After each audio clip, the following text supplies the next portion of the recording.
ስሜ ፌሩዛ መሐመድ ነው። የመጣሁት ከቢዞን ዳንግላ ከተማ ነው። እኛ ለመስራት ያሰብነው ፔፐር ባግ ነው።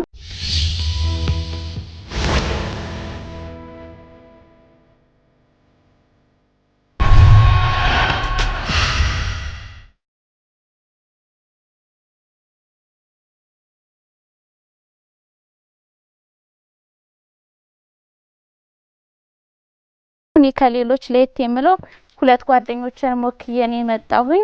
አለምፀሐይና ጓደኞቼ ይባላል ግሩፓችን። ሶስታችንም በ2018 የፋርማሲ ተመራቂዎች ነን። አሁን ላይ ስራ ፈላጊዎች ነን።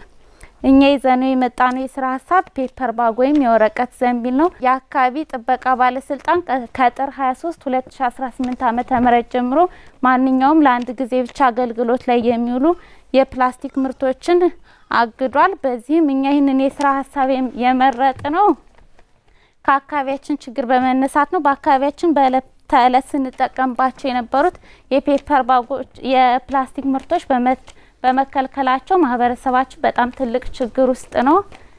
በአካባቢያችን በዳንግላ ከተማም ሆነ በዙሪያ ምንም አይነት የፔፐር ባግ የሚያመርት ሰው የለም። የኛ ሀሳብ እንደምታዩቸው ሳምፕል ያሉትና በተለያየ ሳይዝና መጠን በተመጣጣኝ ዋጋ ለማህበረሰባችን ማቅረብ ነው።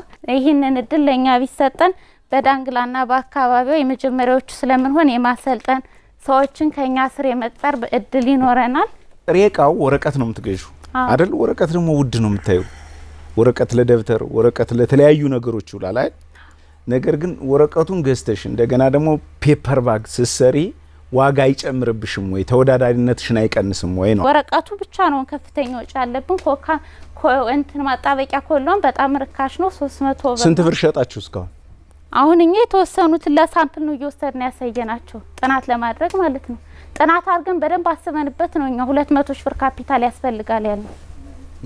አልሸጣችሁም እስካሁን? አይ ወስደን ያሳየናቸው። ብናምርት ተረከቡናላችሁ ነው። በጣም ደስተኞች ናቸው።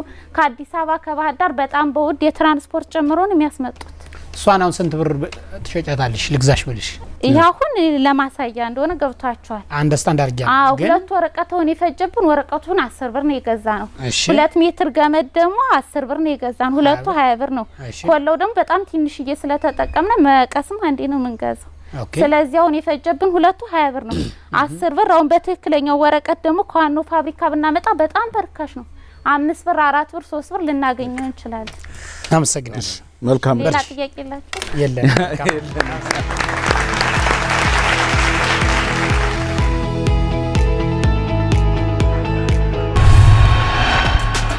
ውድድሩ በጣም አሪፍ ነበረ። እንደጠበቅኩት ነው ያገኘሁት። ያው እንዳልኳችሁ አሸንፋለሁ ብዬ ተስፋ አደርጋለሁ። አመሰግናለሁ።